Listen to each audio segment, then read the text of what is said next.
7th. It is 6:17, let's call it, and I call this meeting to order. Welcome, everybody.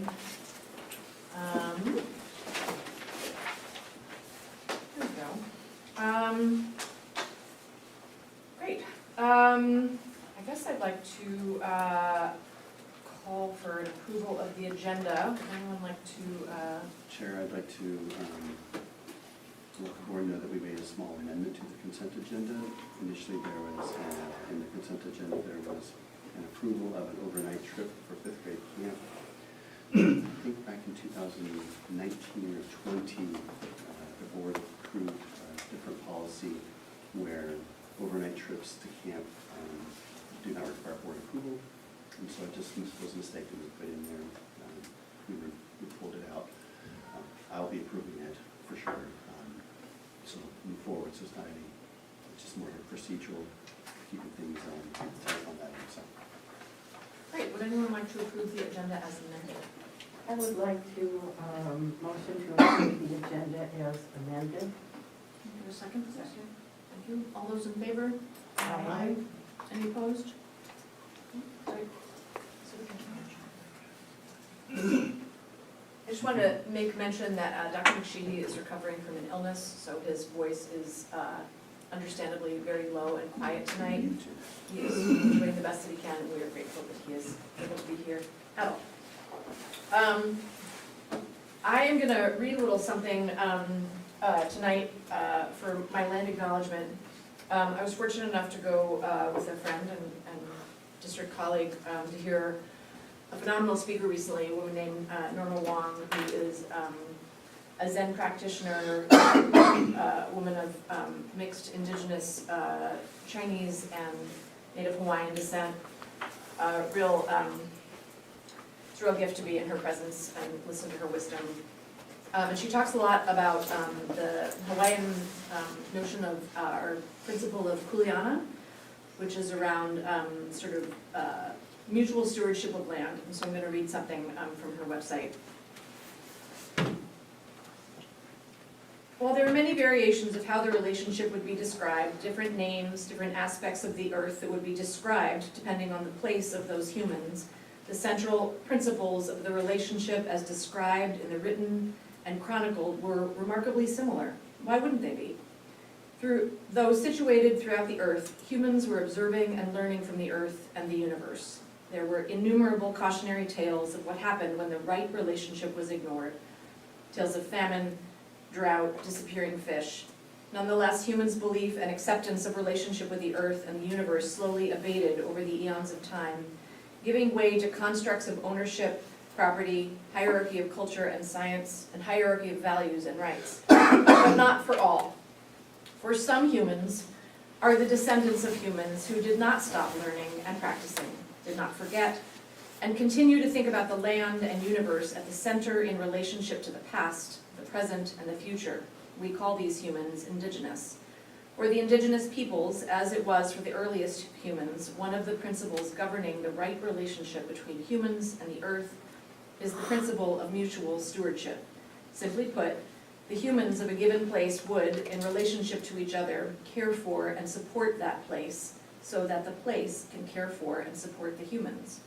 Mutual relationship describes the relationship between the differentiated humans as much as it describes the relationship between all of the humans in a given place with that place. Different groups of humans in relationship to a place will have different needs and desires. Before those needs and desires are sorted, the first rule of mutual stewardship is humans follow the earth, not the other way around. What, from the perspective of the place, the land, the waters, and beings who are not humans, are the needs, the desires, the carrying capacity, the fragility, the resilience, the sustainability and suitability of uses, the extent of care and caution of the place, the land and waters? Who gets to say? The wisdom of a place comes from those who are in the longest relationship of care to that place, not the longest relationship of use. In many disputed places where the dispute arises from different worldviews on the relationship of humans to the land, the people who hold the wisdom are those who are indigenous and or who are aligned with a more indigenous worldview. The call in a dispute for the voices of the indigenous should be about the call for the source and keepers and practitioners of the caring relationship with the place, the land, the waters, and the non-human animal and plant beings of the place, the land, the waters. Relegated to stakeholder status or indigenous consultation, there is no mutual stewardship. Being in relationship means just that. The various peoples who recognize and embrace that their hopes and challenges are intertwined should be in relationship with the various aspects of stewardship, the identification and understanding of the intertwined hopes and challenges, the respectful and curiously held understanding of wisdoms that may not be innately held or previously recognized, the casting into future possibilities, the untangling of the current knots, the hard work and sweat equity of finding ways and implementing it. This variety of mutuality is simple, but not easy. Long steeped in place-based wisdom, the practice of that wisdom, the fierce defense of that wisdom, the stepping into carries the heavy responsibility and risk of sharing wisdom with the people who will honor it and people who will not. There is forever woven responsibility for those people who do honor. Roles may differ, expertise may differ, wisdom may differ. It is the weaving that defines mutual stewardship. Thanks. And with that, we have time for public comment. I don't have anybody signed up. Is there anybody here that would like to make a public comment? I actually do, but is this regarding, I'm a little bit late, I'm sorry. You're just fine. This is kind of regarding Bus Barn. Great. Just say your name so I can- Susanna, Thanks, Susanna. Welcome. sorry, I made it. You don't need to apologize. You're good. Go ahead. Yeah, just basically, I've been having issues. I've commented to Nidia and Stephanie Spencer. But just regarding communication with the Bus Barn, not great at all, at all. Back and forth, especially, what's her name, Brianna? Bree, yeah. I haven't had the pleasure of meeting her. I went today there, but apparently she was picking her son or child here at Chautauqua. But to address that,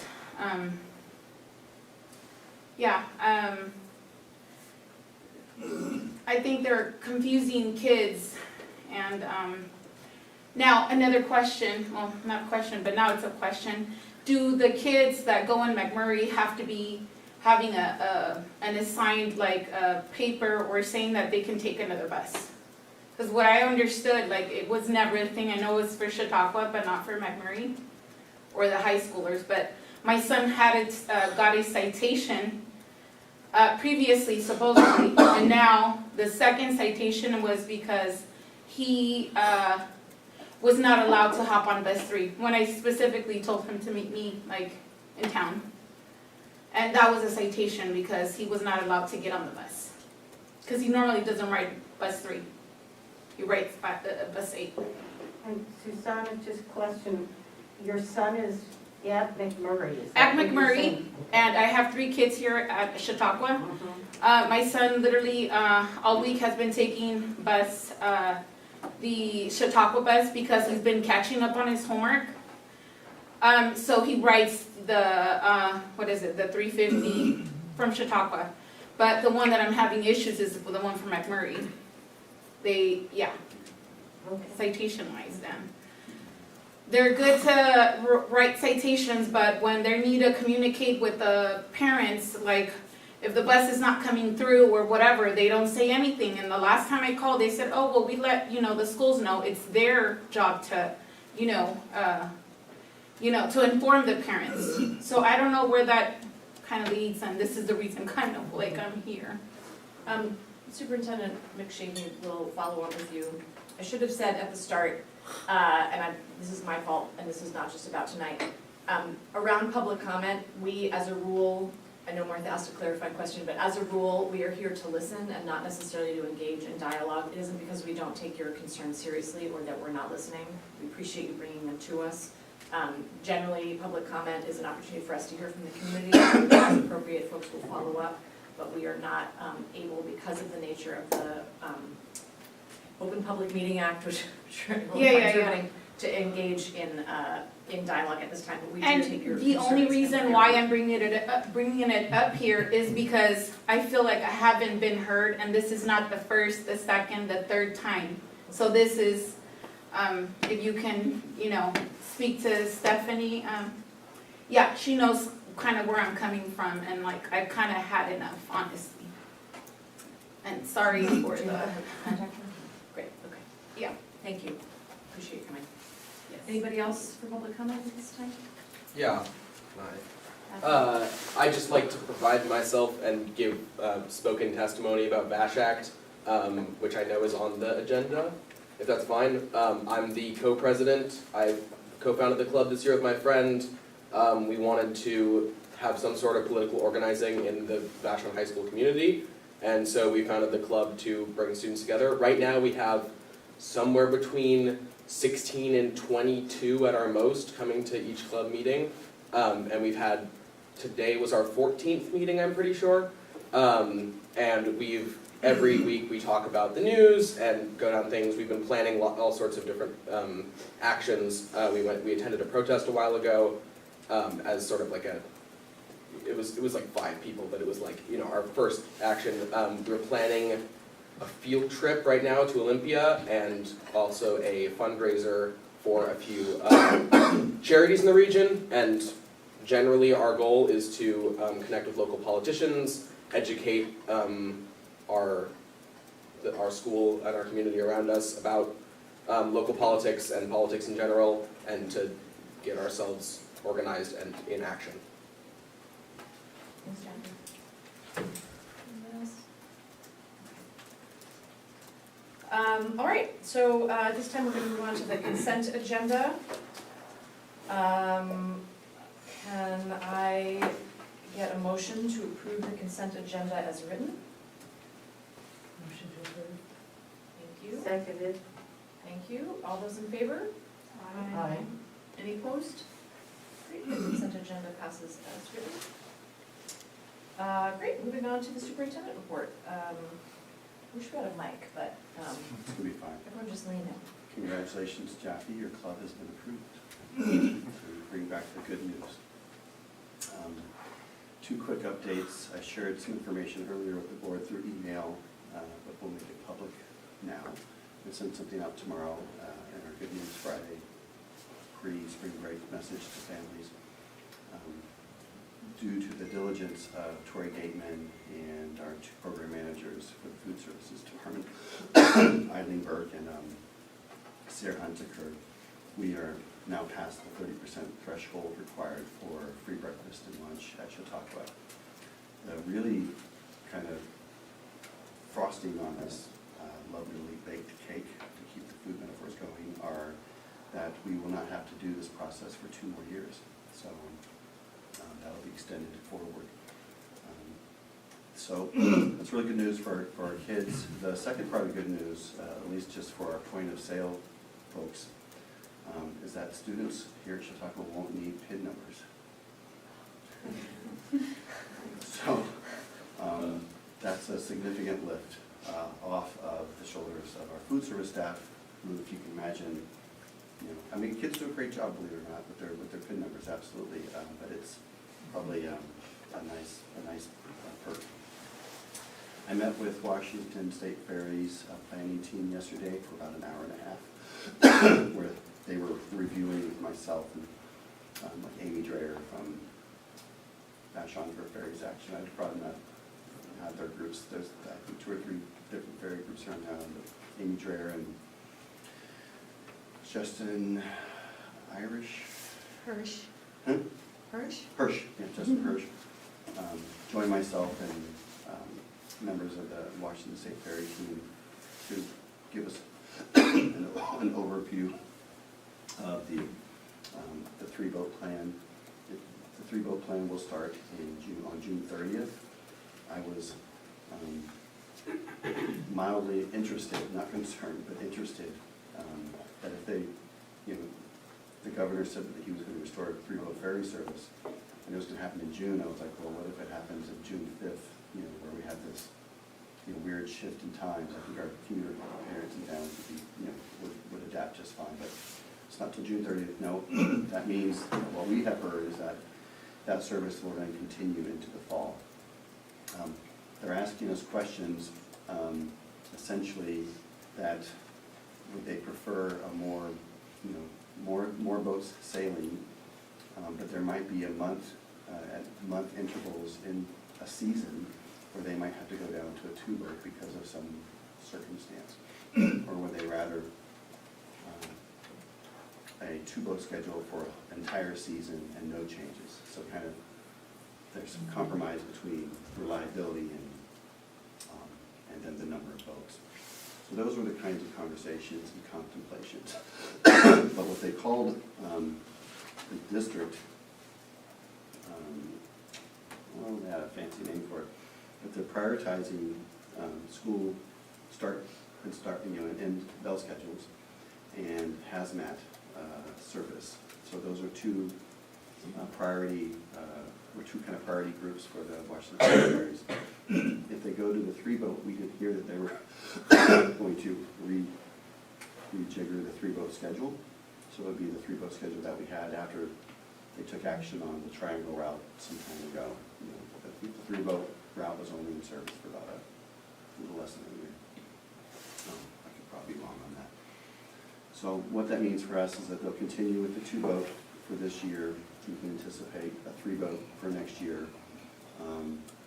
And we're going to be meeting again, I think, next month, the same group. So they'll share a recording in PowerPoint, and when they do that, I'll provide it to the board. I really didn't speak that much at that meeting. The other update, I think, is just kudos, sorry, Susanna.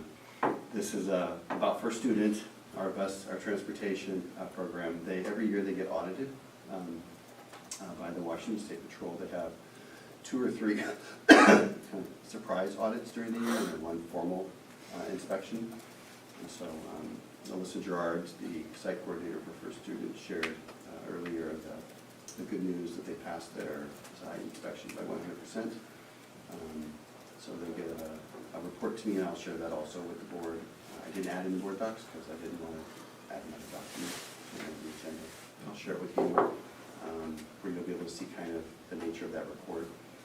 There were just a couple things that they needed to fix, which was there was a clasp on a fire extinguisher that needed to be closed.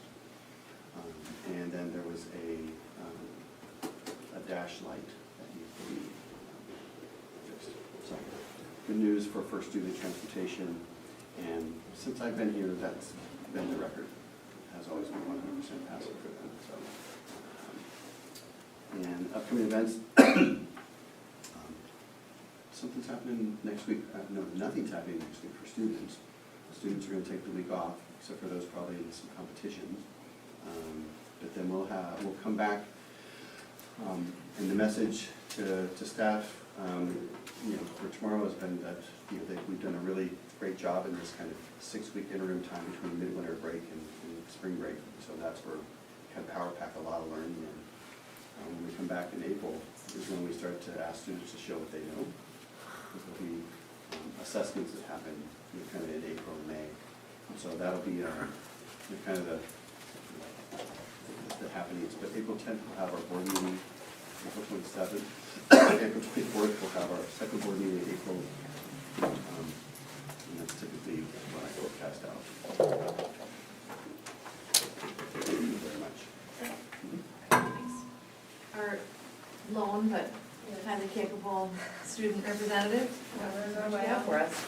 Sports things, so we had the, we had the Ride the Cyclone here, I couldn't go, I got sick, but So it good. sounded amazing, and sold out shows, I think I heard 3 times, and then the spring band concert happened, I didn't get to hear much on that, but I think it went pretty well, I had a few friends. Also really good. I went to all the things. And then, so our group is working on, one of our goals we set was to expand boys middle school and elementary school.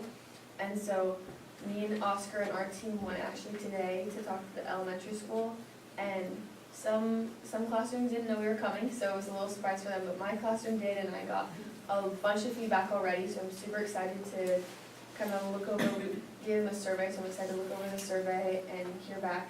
And I've already got some specifics, and then Cora's meeting with them the week after, meeting with Murray the week after spring break, so I think she'll be able to share some of that stuff at the next board meeting, but we're making good progress.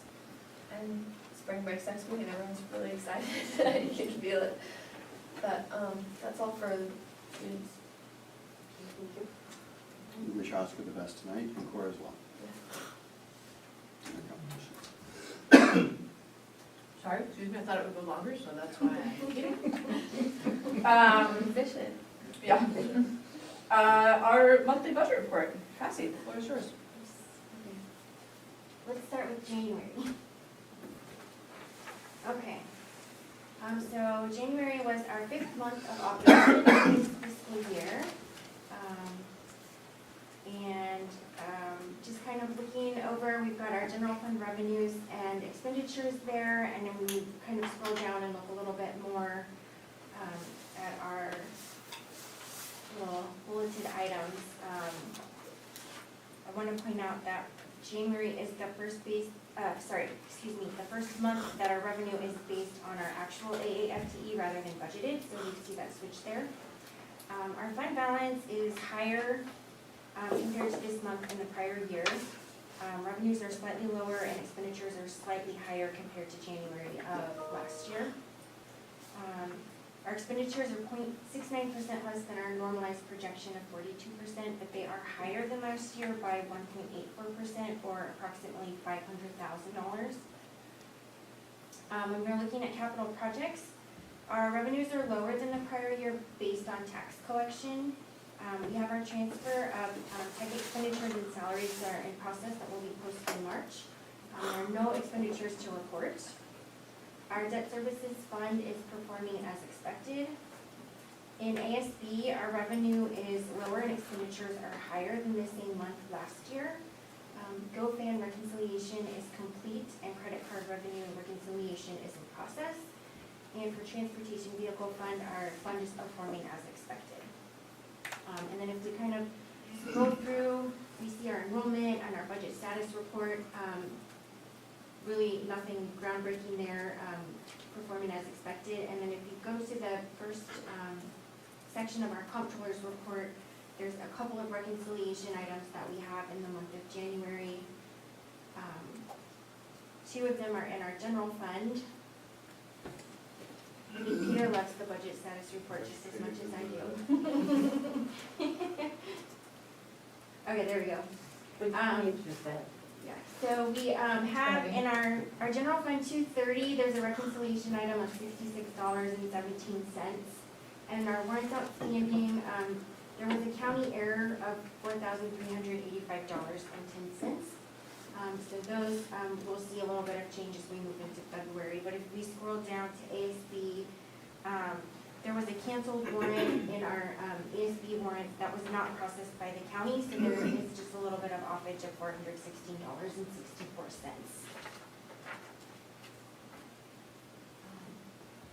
Those are kind of the big groundbreaking items for January, and then we can move into February.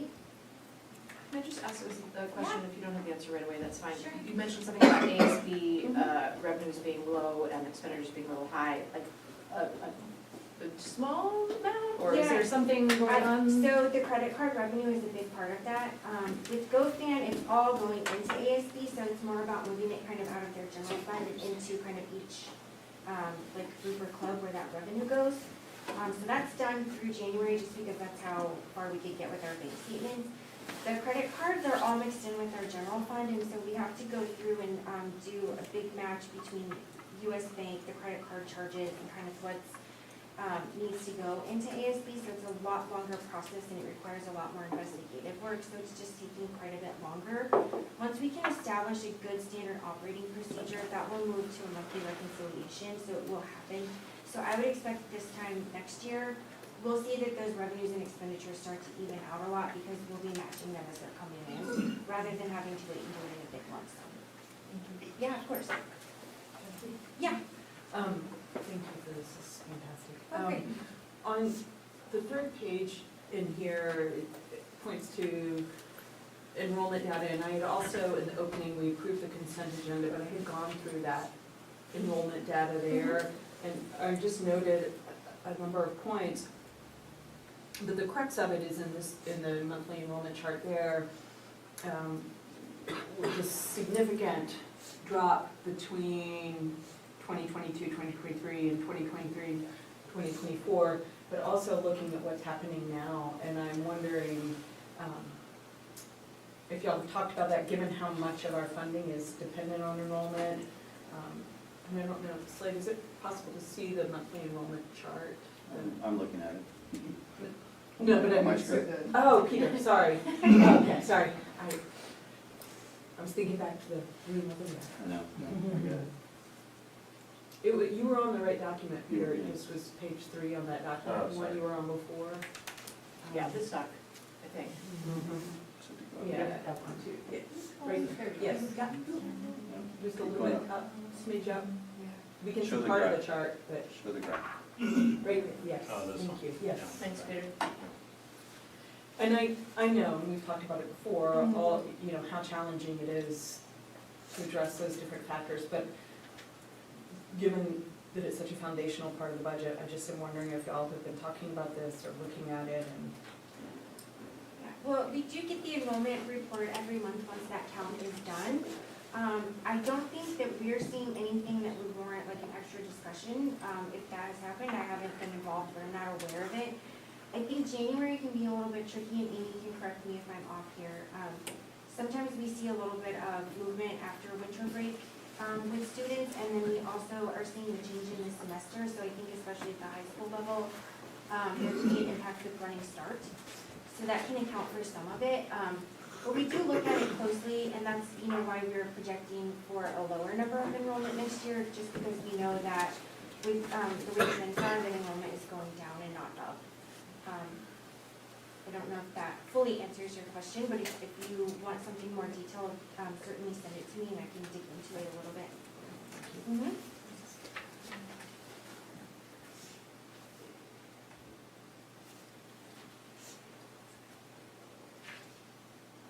Okay, so February was our 6th operating month of the fiscal year. Seeing here where we kind of have our little, forget what we call these, our little indicators of where we are with revenues and expenditures. With general fund, our fund balance is still more in general fund than this time last year. Revenues are slightly higher, but our expenditures are significantly higher than this time last year.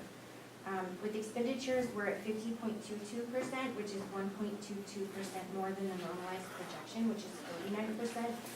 And we're 2.7% higher this February than last February. And so that's approximately $760,000. And then when we're looking at capital projects fund, our revenues are lower this time than last year based on tax collection. And again, we'll see that transfer of our tech expenditures once it posts with the county in March. Debt services fund is performing as expected. ASB is really the same, with revenue being a little bit lower and expenditures higher. Again, we've got that GoFund reconciliation happening, but we're still working on the rest of that general fund credit card and ASB transfer process. And with our transportation vehicle fund, the fund is performing as expected. And now, Peter, if you want to scroll. Still a little bit of reconciliation work to be done. We still have that $66.66 hanging out. I'm working to figure out where that is. And then most of that $4,000 reconciled on the warrants outstanding, but we're still looking for $1,662.92. So hopefully, as we kind of go through our general ledger that we get from the county, we can pinpoint if it's more of a timing issue with you know, a check that needed to be canceled or a transaction that just didn't make it in from the prior month. So with AP, we're kind of really working through some of those timing issues, and then we're tweaking them as we kind of see, when they're causing problems. And then in ASB, we, have one reconciliation item, which is $795.27.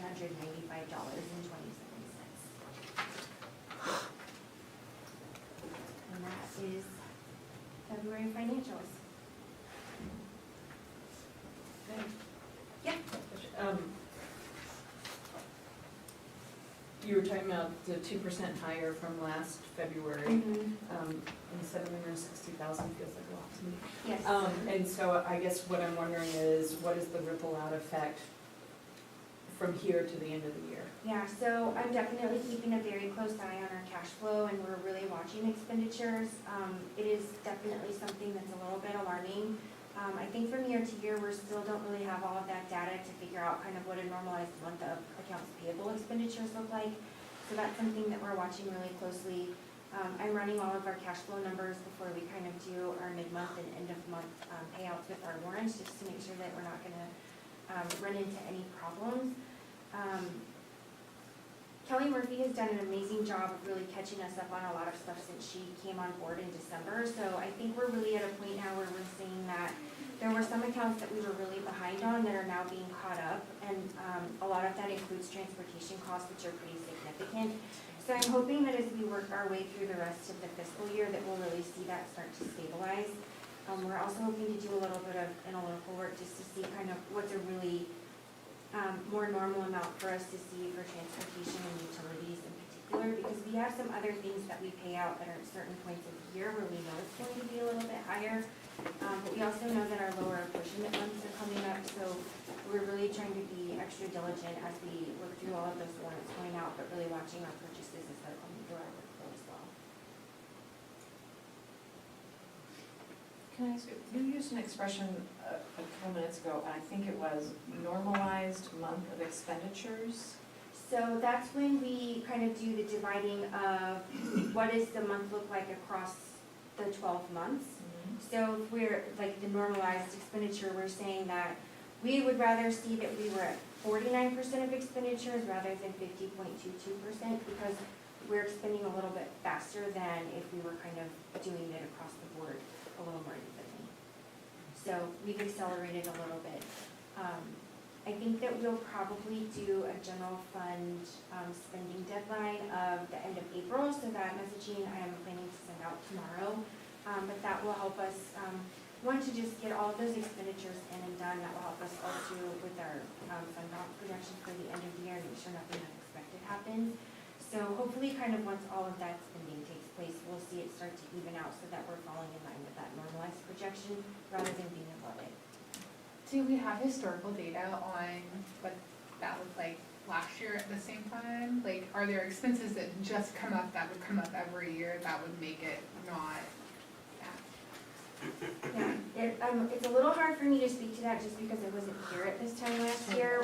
So we don't have that? Yeah, we could dig into it, so I would say no. I think big things that are coming up were, as we kind of were transitioning with our AP position, there were a lot of different processes that were being done that there wasn't really notes left behind for a new person to kind of just pick up and do them. So sometimes we're discovering those a little bit late in the game, and so it's just taking a little bit longer for us to work through them, which means that those invoice amounts get a little bit higher before we can pay them off.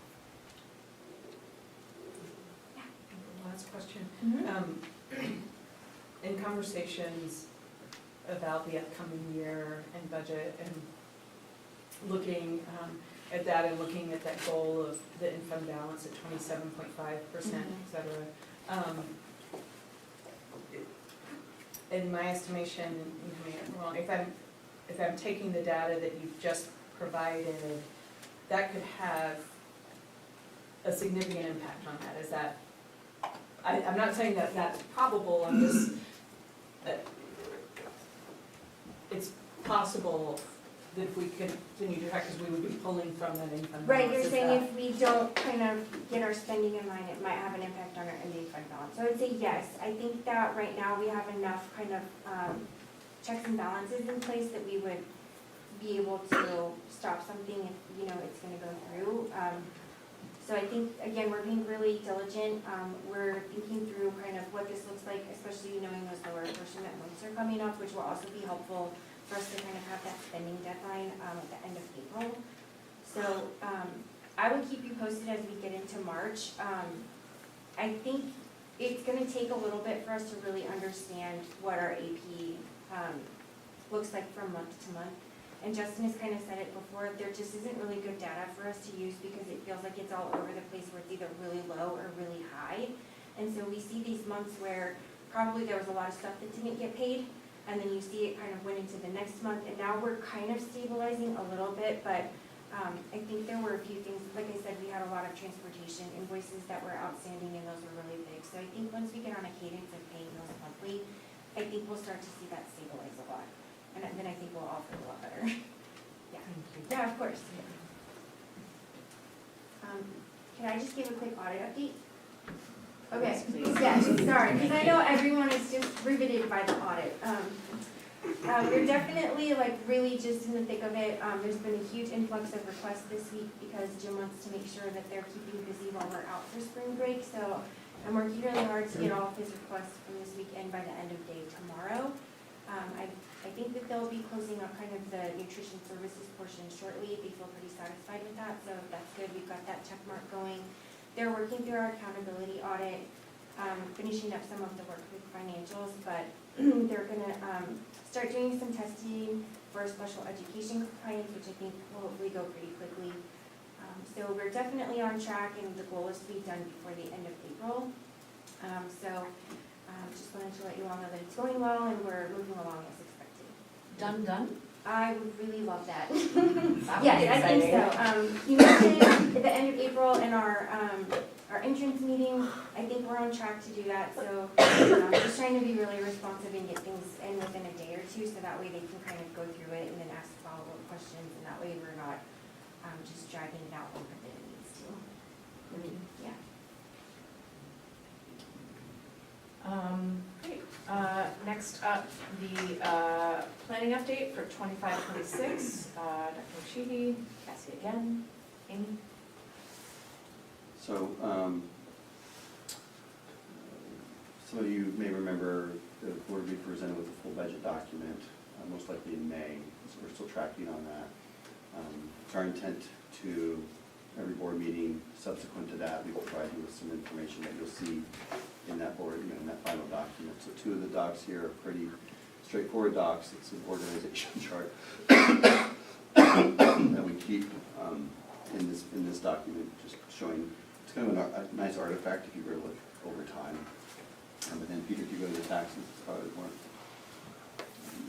So this document essentially, if you were to go to King County and look at your own property, your own house, you could be able to pull up the chart that I pulled up, which was where I pulled this information from. It's been in a similar format since I've been here, with the addition, except of McCurry, when we saw state school levies go up. But essentially, you'll see every entity on the island that collects money, or off island as well, through our property taxes. You'll see the total rate there, per thousand. And if you look down, Peter, you'll see kind of, again, historical representation through these bar chart and the table below, what these rates actually total to in terms of our revenues for property taxes.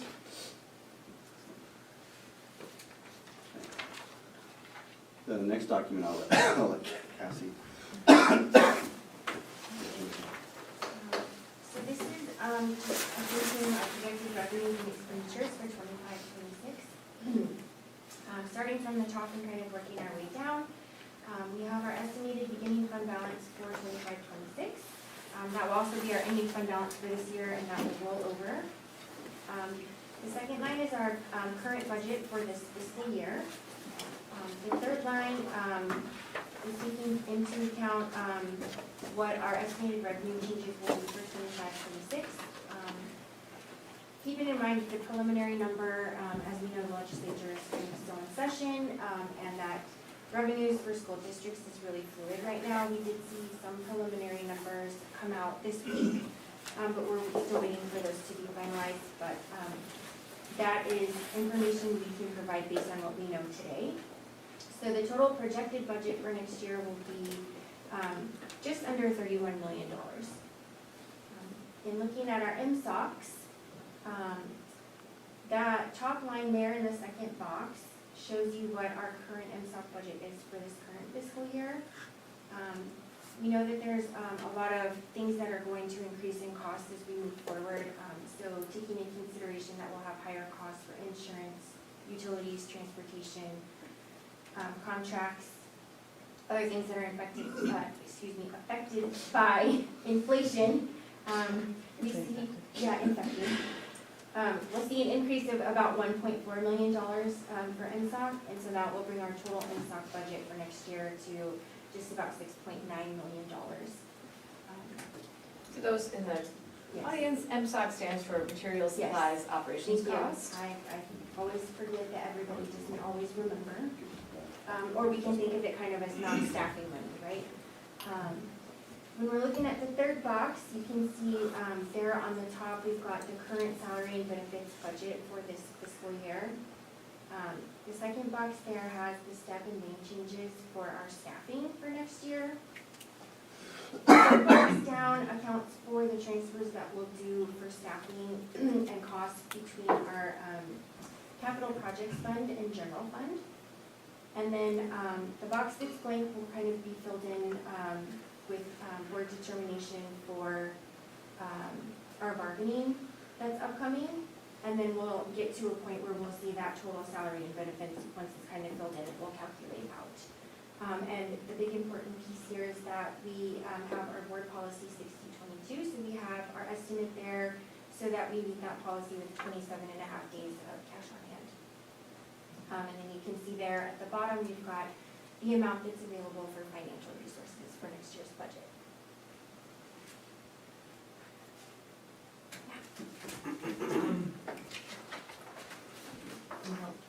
Let me just speak to this right now.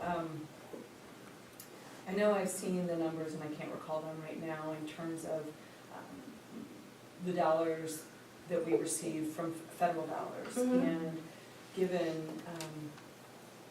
given shifts for the Department of Education, given potential shifts, and given the potential impact, I know where things are today, but given that potential impact on our budget, is that factoring into the design for the coming year's budget of kind of putting a little bit of a cushion around that or something to that effect? In terms of anticipating a potential shift or change in where our revenue might be? Kind of in that 1.4 section of the MSOC, we have some, I don't know, I guess we can kind of call it capacity for kind of unknown things that happen. But we don't specifically have like an amount set aside for what we receive in federal dollars. We don't have the money to do that. The good news is right now, kind of what we're hearing is we're expecting to see all of those dollars still come in next year. I think the part that people are a little bit more worried about that Kim's mentioned is how is that going to come to us once we claim those money for reimbursement. So I think our cash flow tool will be really important in looking at that. So we just need to make sure that we're staying on top of what we're supposed to be doing, and just, being prepared to pivot if we need to, knowing that things could change at any time. But I think for right now, I'm just assuming that everything will go kind of as normal, because we're not hearing that it won't. And I don't know if you want to add to that, or, okay. That's what we're hearing too. I guess one thing, this should be very basic, and I should know this, but I'm looking at because I was scrolling down to the next page of this, which I think I hadn't seen before, where it does the sort of the math of how we end up at the 27.5. Is that standard practice that you would base the 27.5 on the previous fiscal year, not the one into which you are entering? So up above, if you're looking at a $30 million total projected budget, we would not be aiming for a fund balance of 27.5 days of that. We'd be looking for 27.5 of last year's days. Yes. So I don't know, like, really the best way to answer it, except that, like, this is the recommendation of Justin. Okay. So if we kind of, follow his expertise in this area and use that number, I think that if we felt uncomfortable with it, we would push back, but he wouldn't recommend that to us if he didn't think that it was gonna work. That's a good question.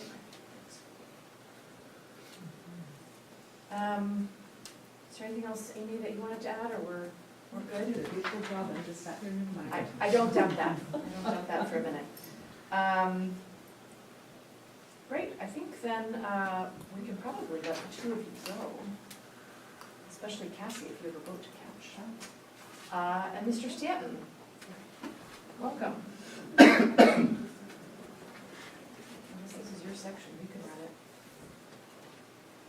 Thank you both. Thank you.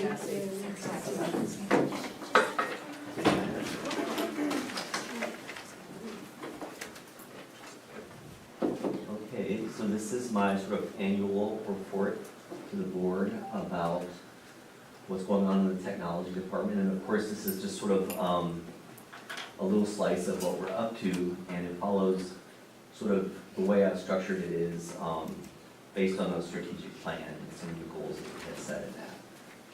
And so that being said, Peter, if you wouldn't mind going another slide down. So Stephanie Spencer, like, has always been helpful in framing where the departments sort of come in and how we matter in terms of serving the district and students.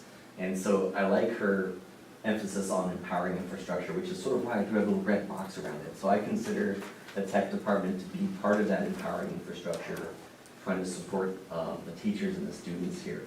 And so the next slide would show you just a little snapshot of what it's looked like this year to date. So we've already responded to more than 3,000 support requests. And that's, you know, some days you can see in the beginning of the school year, it was super busy. It wasn't so busy over winter break, or sorry, Christmas break and things like that. But this is what we do every day. We respond to people's requests. At the same time, we've got sort of bigger objectives going on in the background. But if you were a student here, or if you were a teacher here, you would sort of know us by how fast we got to you when you had a problem. So that's an example of that. I just added one. These are sort of our priorities. We have 3 of them. The first is to support the schools in their improvement plan. And for me and my department, what that means is trying to be really aware of what's needed at the building level. And I often get that information through the ELT, which is the executive leadership team. So I'm meeting with my peers, district department leadership and building leadership, and trying to make sure that the information they're giving me is going to be met by some kind of solution. And so that's, broadly speaking, that's what that sort of first priority is about, is listening hard and trying to respond to what's kind of bubbling up from the schools. The second is to, these initiatives, is to keep supporting the special education department in their UDL initiatives. And each year, that I think it's a little more focused, and we're trying to do a good job of listening to Catherine Coleman and following her lead. I think she's got the most expertise in that. And sort of happens in 2 ways. One is she brings us an initiative that needs a technology or needs a funding stream, or she's responding to needs at the classroom level. So she's hearing from, we have actually at the elementary level some pretty innovative teachers down in 207 and 208, and they're bringing things to Catherine, and then Catherine is sort of greenlighting them and having us find the technology that's going to meet that solution. So that's the second area. And then the third area is infrastructure and maintenance, and for us, that has been really trying to feel good about where we are from a security stance. So we have, over the last several years, spent quite a bit of time trying to tighten up our security and understand just what our threats are and what we can do about them. And as part of that, we have sort of a continuous staff training event going on where we send out mock phishing emails to the staff and collect their responses.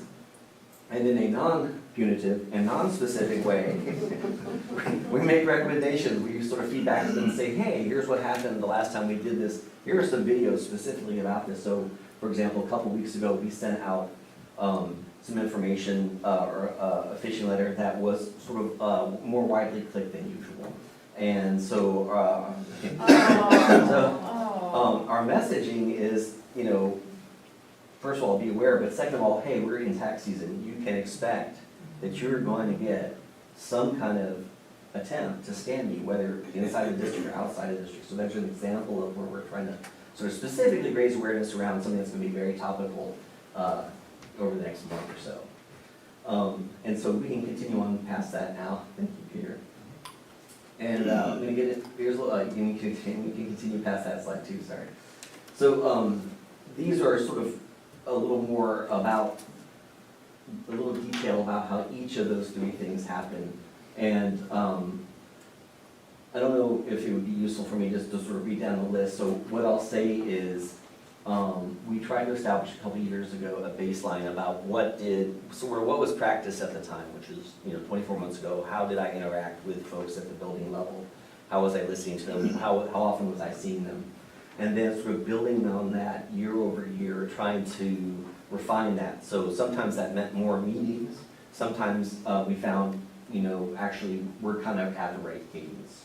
But this is kind of where those priorities had sort of specific vital signs. And I know that you have seen this across, every department. We probably came with some similar presentation. This is how it played out for us. And so what I would say is that we've learned a few things. I would say I feel like I am hearing from the buildings at an appropriate level. Like I feel like I hear what the administration is saying to me, and I think that I'm kind of about right. I think our department's about right. When I look at the technology needs and the services for families, I think that's just okay. And I think one of our problems is that we are asking the questions probably in the wrong place. So what we have right now is a survey in Skyward. So every year, when parents sign up their kids for the coming school year, there's a little pop-up, and it's a needs survey. It's not very glamorous, and it's really easy to dismiss, and it's a little hard to get data back out of it. So I think the right approach is to move those kind of questionnaire things into Parent Square. So you can just answer them right on your phone. We'll have like instant information about it, and in fact, you could say, at any time of the year, not just in the front of the year, hey, I want to respond to this. I got a problem. I need someone to know about it. So I think that's where we're going. So here's a place where we need to improve, and that'll certainly be part of what we do next year. And then the sort of last part, which actually sort of speaks to that communication piece, is, I had said, gosh, we were using 4 services when we started out. Wouldn't it be great if we had 6 services? Well, like now we got 14. So it's like, that's actually like going way better than I thought, So Parent Square is like really, really getting picked up, and we still have work to do. But I feel like we have better tools than we've ever had to communicate people when they want to hear from us. Then let's carry on from there, if you don't mind. So here's an example of what that survey produced this year. So this is a combination of both that initial survey that was done through Skyward, but also, and more importantly, this is what the school leadership and media Sugarman told us.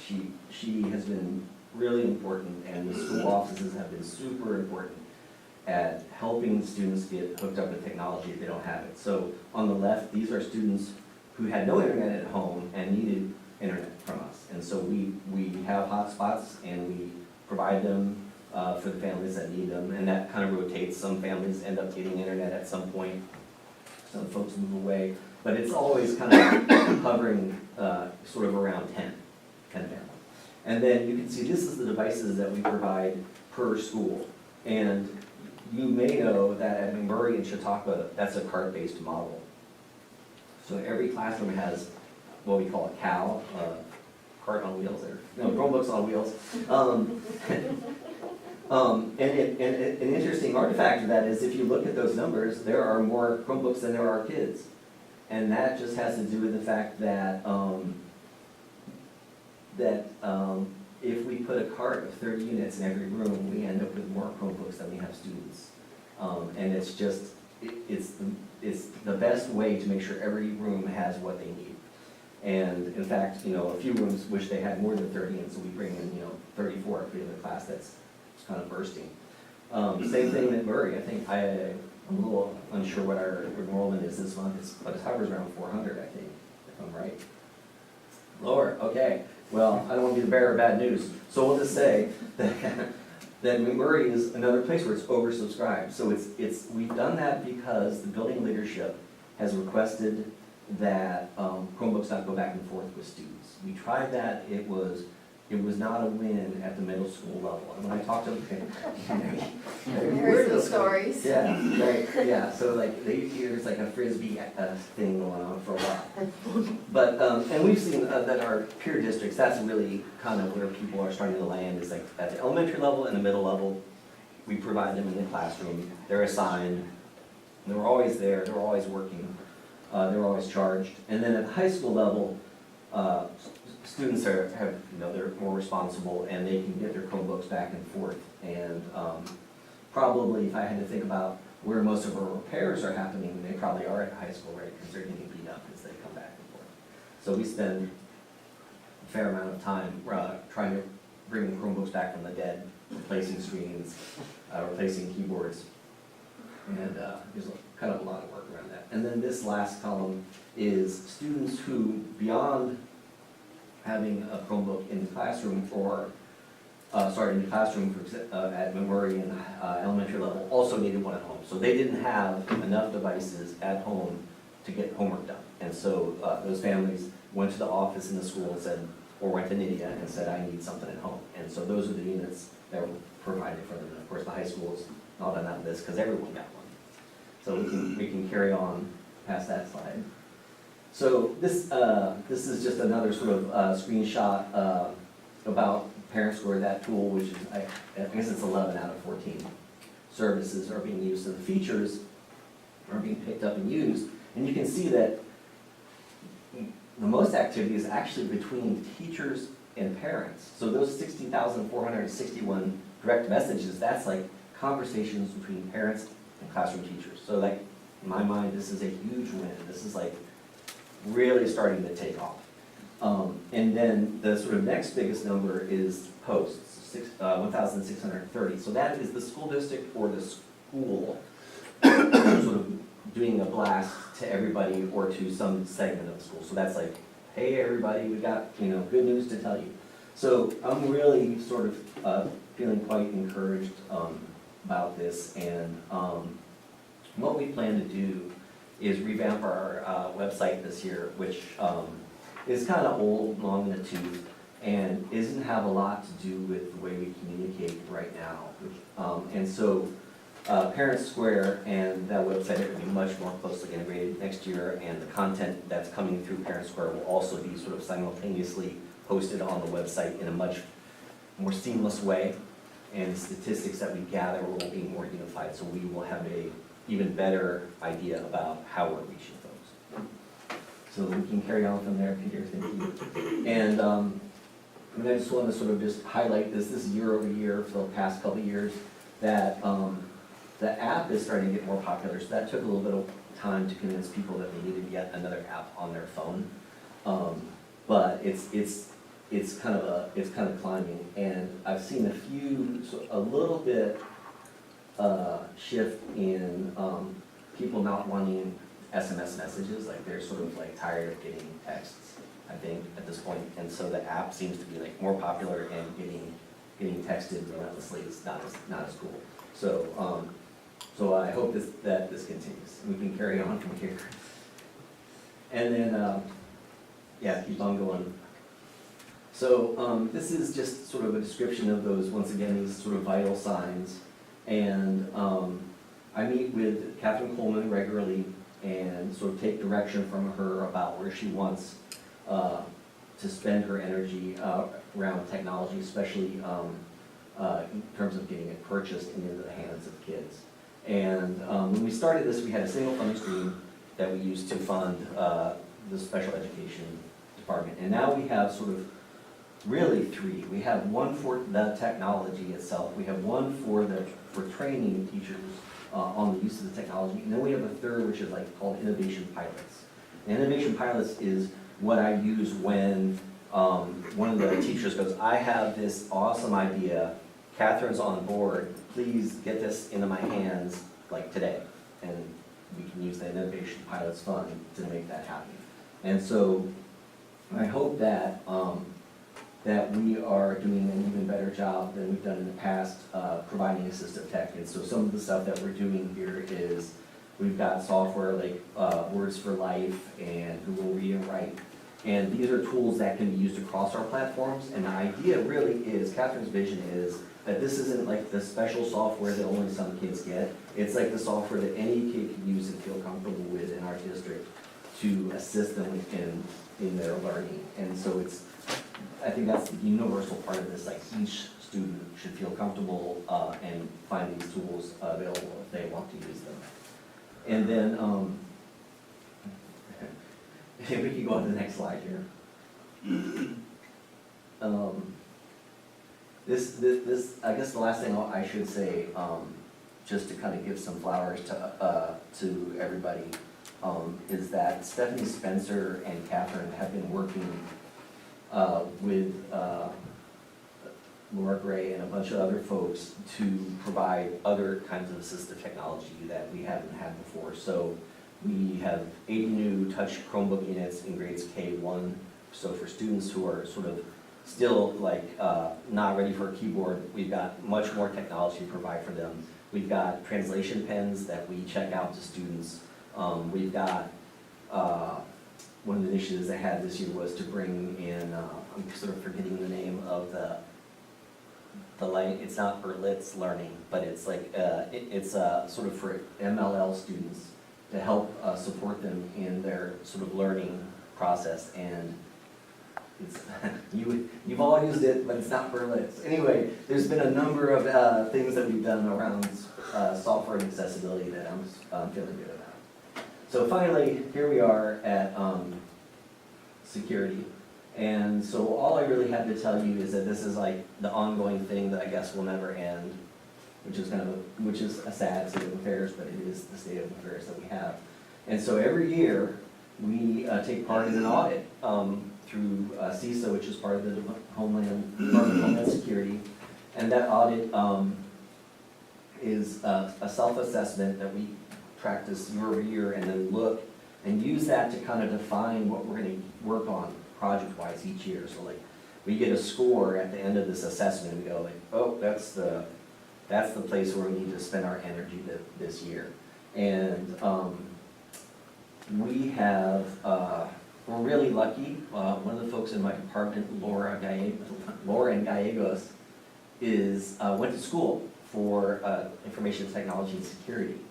So like in a small district, that's kind of an amazing thing to have someone like that. And also, since Lauren is no slouch, she went out and got us a federal grant to support us implementing this technology that she had been studying.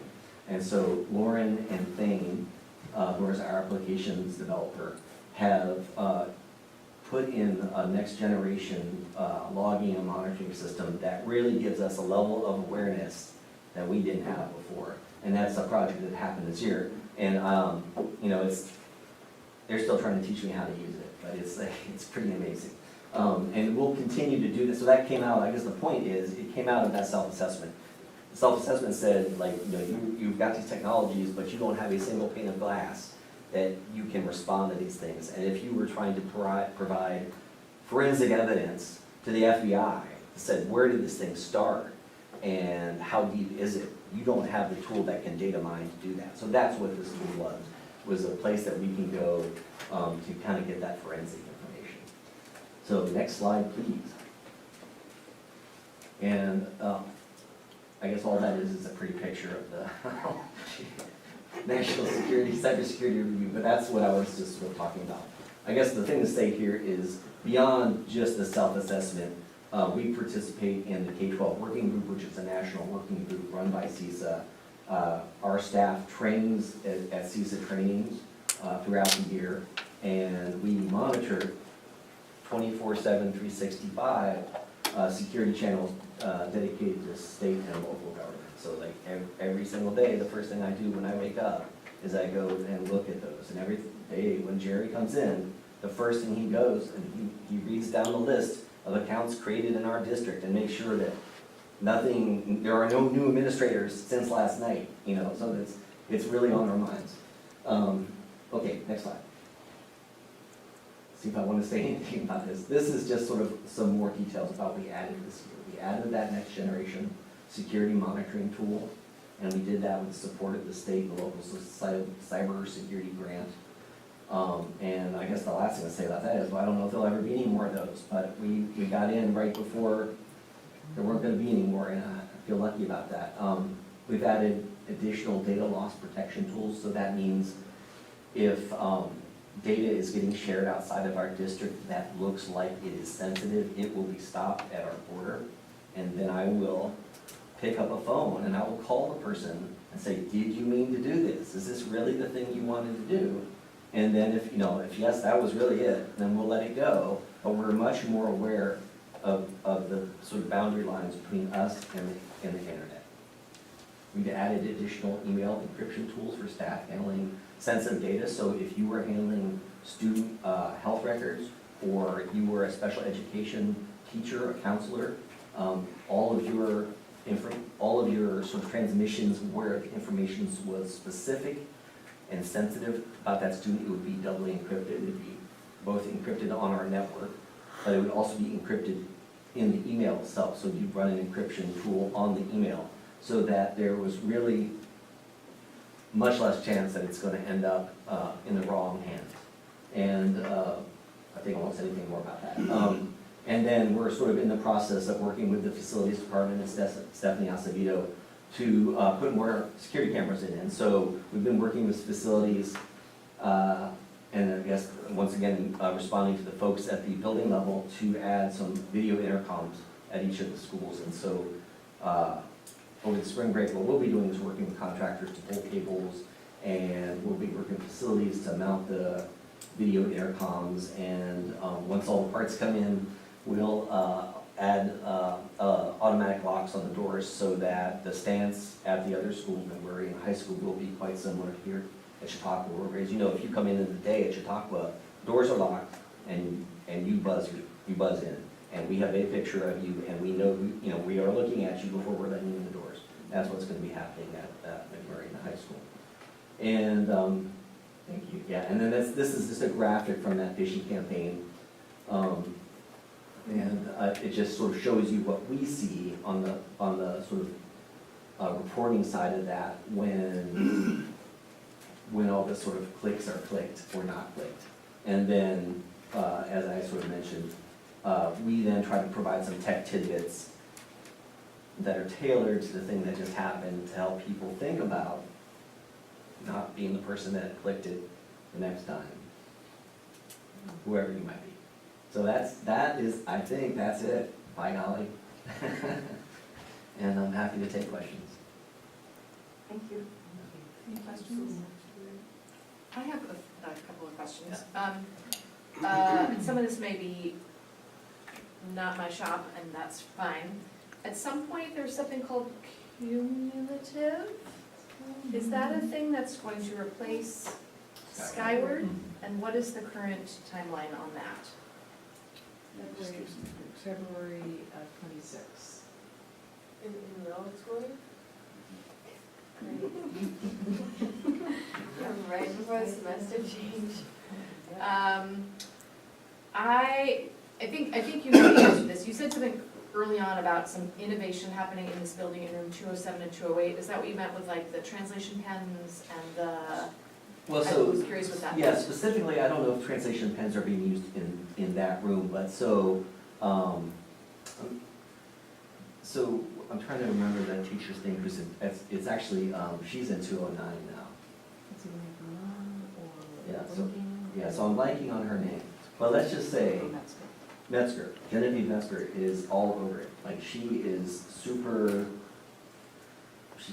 she is dedicated to finding the modality that is gonna work for these students, and she's sort of you know, really looking around specifically for what's gonna work for a particular student. And we have, you know, with Catherine's blessing, tried to make it super easy for her to get, you know, for example, the iPad app that's gonna matter for a particular student. So in general, those classrooms are using our UDL tools, which are Chromebooks. But when we have a specific instance where a good idea only happens on a single platform or is the most appropriate one for this particular student, that's kind of what I'm talking about. And then I was curious, I'm currently a full-time student at Bellevue College, and everything that I do in my student interface happens through something called Canvas. And one of the many things it does is that any work I turn in goes through something that I'm all of a sudden blanking on in terms of like plagiarism and use of AI. It's probably Turnitin.com. It is Turnitin, Yeah. thank you. I'm curious kind of if currently, and I know this is part of your wheelhouse and interest is in AI, but so you could certainly answer this too, like what is the current, is it all teachers are kind of on their own for how they decide to assess for original work, whether that's work that might be plagiarized from another student or work that was generated by the computers? Yeah. Or kind of what that landscape looks like and how you are future-proofing, if that's even possible. Right, if that's even possible. So we used to use Turnitin. And at some point, well, probably about 4 years ago, Google got into the same business as Turnitin. And so we purchased an edition of the Google Suite, which is our LMS. So Google Classroom is our Canvas. And so that kind of plagiarism and originality checking is built into Classroom if the teacher decides to use it. In terms of how well it could do in spotting, you know, a generated document, I'm not sure. And I think it remains to be seen in our district. I think this is, you know, you're gonna be able to speak better to this, but I know that we are going to be embracing AI in a much more explicit way in the coming school year. And probably it's gonna be around how to use it effectively and responsibly, and not so much around we caught you.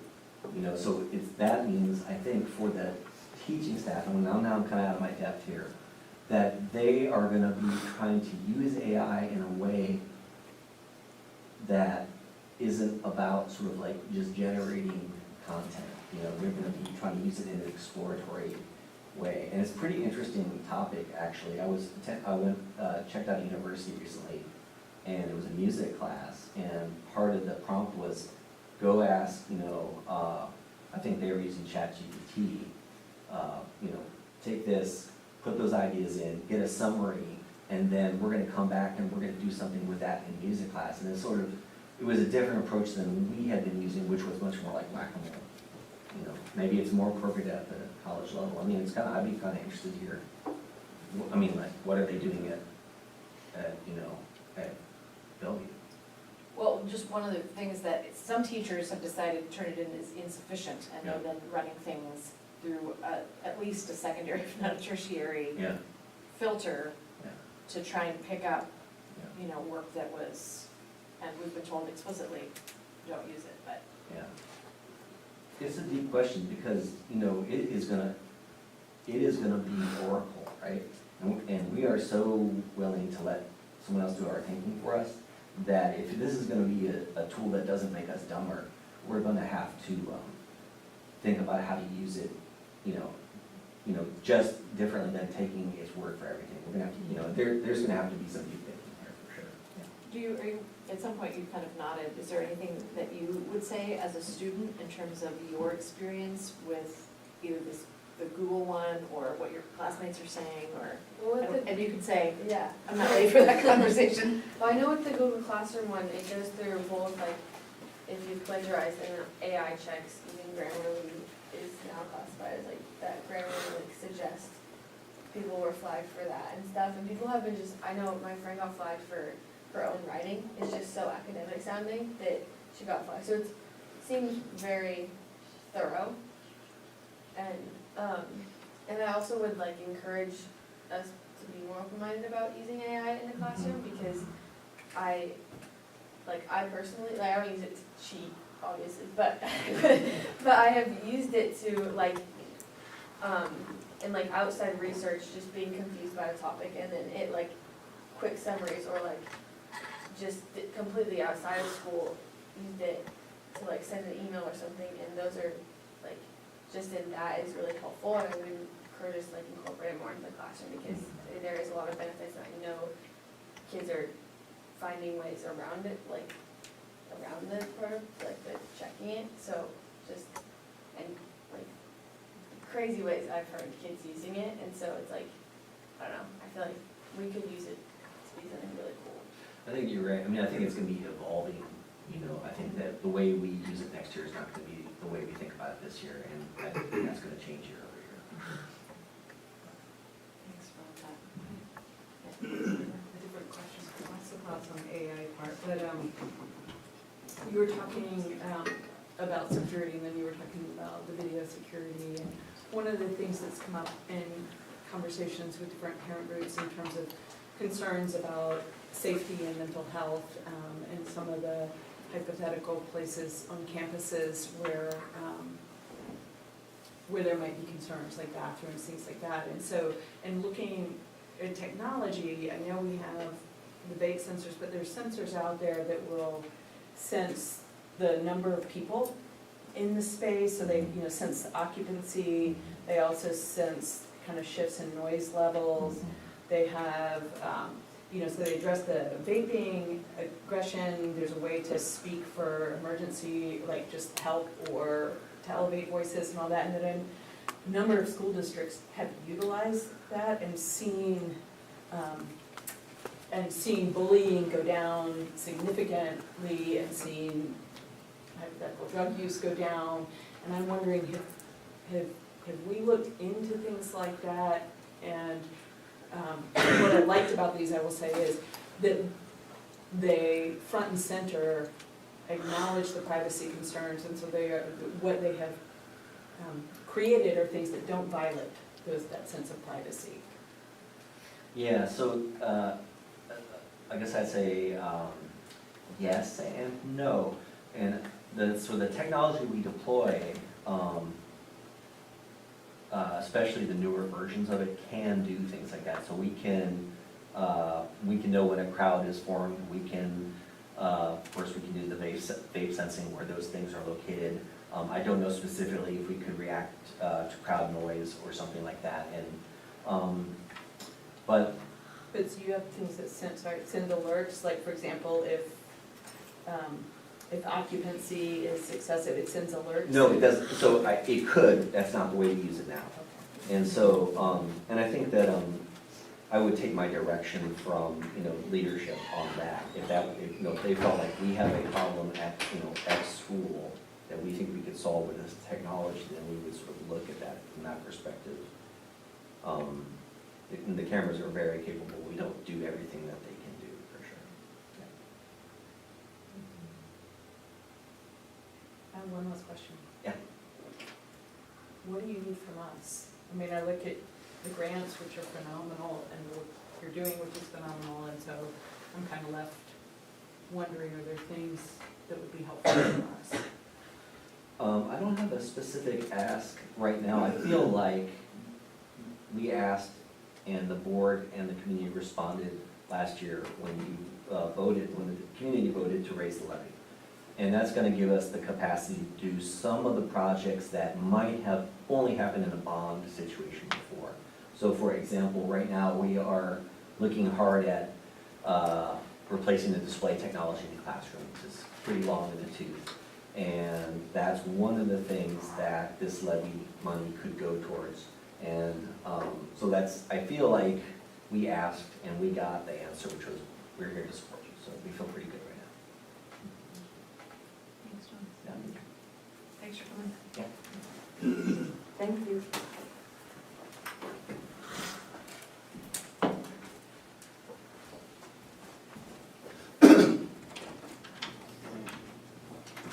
Great. Yeah, let's move on to discussion section. Some Receipts. policies. There's some first reads on some policies and a resolution, and then there's some time for some national policy updates. Or discussion. We are seeing recommendations from WASDA to retire the more newly adopted policies around sexual harassment and discrimination, reverting back to prior, or reinstating 3205 and 5011. I'll say that there's really not a significant variance between how we respond to discrimination and sex-based harassment, so I feel like these are more kind of syntax-centered rather than practice. Or we will not see our procedures change really in any way.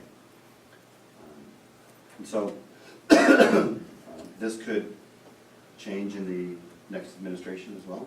So it's, when we think about, when Cassie mentioned the funding, the revenues being fluid, I see these in a similar way. So, does anybody have any questions around these, around this WASDA recommendation? My questions are on both 3205 and 5011. They both have language in one or more places that says something to the effect of the superintendent shall develop and implement procedures sort of relating to these. Are those procedures squarely already in place? Do they also need updating? Sort of what is the... Yeah, Peter and I have those procedures, and we'll share them with the team once these go through. Okay. Yeah. And most of the procedures, the model procedures, are just more language-based rather than procedure. Change the procedure.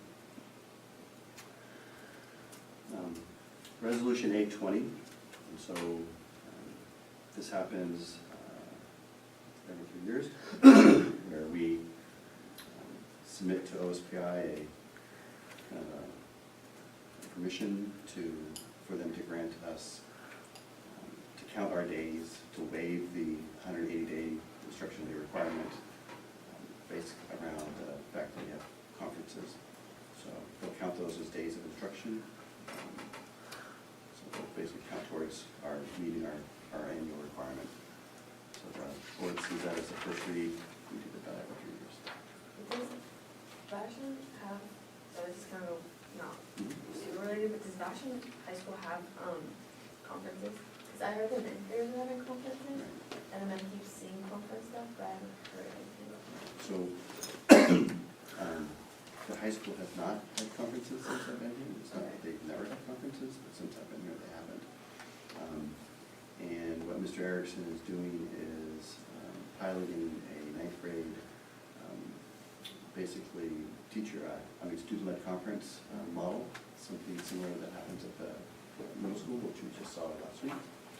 And so we want to build that continuity, and so we're starting from ninth grade. So we'll see how that goes, and we'll see if it becomes something that might be relevant for potential fifth graders.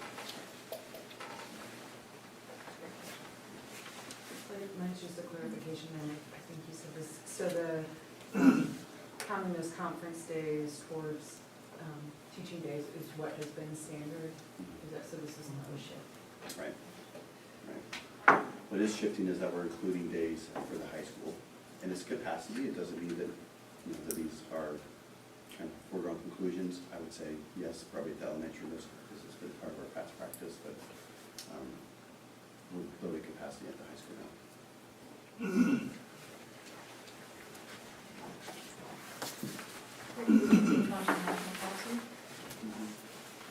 And Let me also just say, it looks like the legal landscape doc is in with 3205. Should it be here? probably,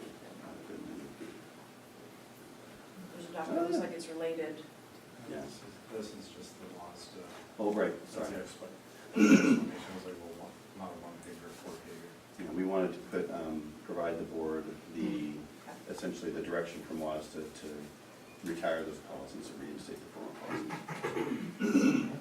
Just for clarification. So probably Juniper and I will recap on some of this. So we have a regular cadence of receiving information from the Office of the Superintendent of Public Instruction, in particular Chris Rakedall, who provides us updates and specifically kind of speaking to River, you're surfacing the federal grant programs. What we're hearing about those programs are that if it's related to the IDEA in terms of students who need to be served who have special needs, those funds are not expected to go away. Same thing with any of our food programs. So free and reduced lunch is a federal program. So those funds in our district represent about 4.33% of our revenues. And so there is Chris Rakedall showed what he called a heat map around districts in our state and what's the percentage of funding that are provided through federal dollars to those districts. And so we are on the lower end. The average is 6.5%, the statewide average, but there are some districts like ours that are lower because we have a smaller percentage of students who qualify for free and reduced lunch, therefore would receive a smaller amount of our federal funding, our funding through federal dollars. If you were to just head kind of east-ish, and if you were to be in Tukwila, where the number of students who receive free and reduced lunch is significantly higher, probably more than double ours, the amount of revenues that they receive would probably be a higher percentage. So they would be, if something were to change in those two categories, they would have more risk. I think also what the board did when you approved a 27.5-day kind of stabilization fund, we would not want to have to rely upon that, but that could potentially buffer, because we know that it's about 7.5%, I think. So that could potentially buffer some fluctuations in revenues from the feds. We're seeing some movement as we get into April around the amendments that have been proposed by certain districts regarding transgender athletes and their participation in athletics. So we've made our position very clear. Thank you, Jim, for that letter that's been circulated pretty widely.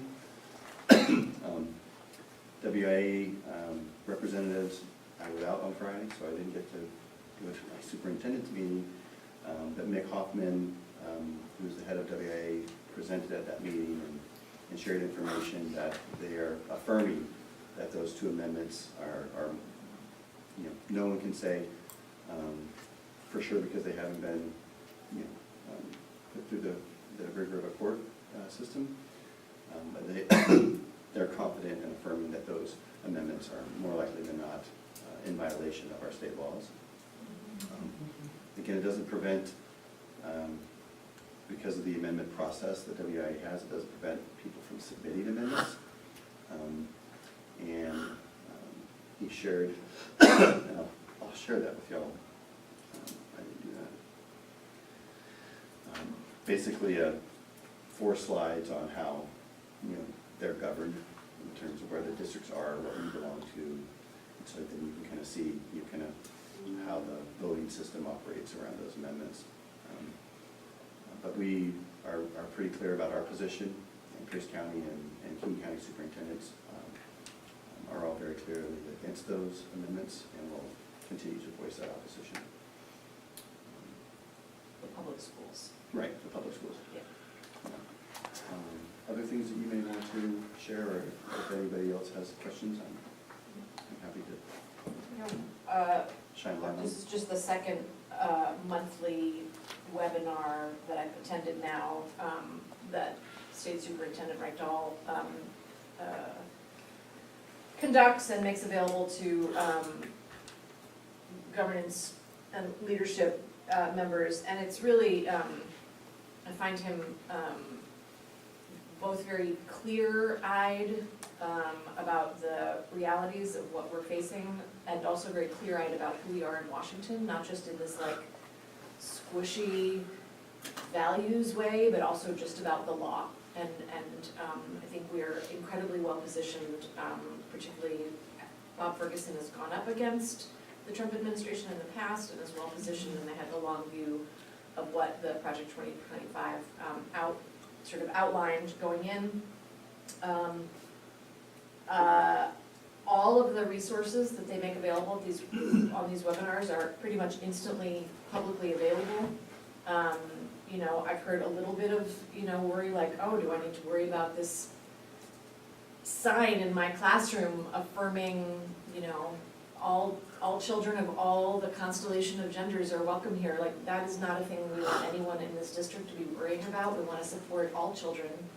We want to support all learners and all families to the best of our capacity, and we will continue to do so. And I feel like we have the full backing of the State Superintendent of Public Instruction behind us. I feel very well aligned with him and his leadership, and feel very grateful for his leadership, and the team that he has assembled around him is also very impressive and very responsive. We get this really helpful, I feel like I'm a little nerd about it, we get this daily digest of like education news from both around the state and around the country, and as to the best of my ability, I read honestly what's interesting to me, and there are absolutely districts in this state who have decided that they are not going to support trans athletes, which is not tremendously surprising, but the short-sightedness, the lack of humanity in this position is appalling and unfortunately not surprising, and also the swiftness with which Chris Reichdahl lets them know that that's unacceptable in this state is, it is, yeah, beyond admirable. It's really like, let's be clear about what's legal in this state. We will continue to keep our eyes on that. I sort of wish those WASDA daily digests were available to the public to just like sign up for them also. I think it's mainly a thing that's just available to school board members, but I have forwarded them to a few people because there's no reason I can't do that. And when things are interesting, especially on the national front, things like Chalk Beat and Ed Week and other national resources highlighting what other districts are doing in a myriad ways, about technology, about, you know, innovations in learning. But as much as is possible in this moment in time, we are in excellent hands at the state level.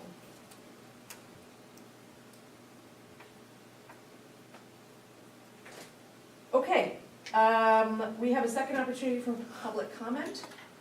Is there anyone here that would like to speak? Team CPAC, anybody? As individuals and as a collective? No? Okay. Great. Let's move on to board director remarks. Does any of my colleagues have anything they'd like to say? Thank you for coming out. You know, I'm happy to see that the budget projection at least is where it is right now. I think that that speaks with community, and hopefully we won't get in the same situation as we have previously. And I think that should ease some concern a little bit as we face whatever this chaos is that we're currently facing.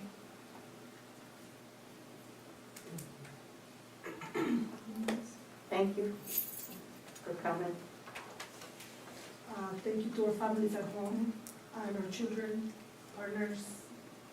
Thank you for the long days for Cassie and Slade. Thank you so much. And Peter. And Peter, of course, I'm sorry. Yes. Thank you. All right. I don't think we made any commitments to anything this evening that we need to, except Slade, Dr. Mashidi will follow up with you, Susanna. Thank you for coming. Other than that, I think we're good. I think we can adjourn this meeting. It is 7:51.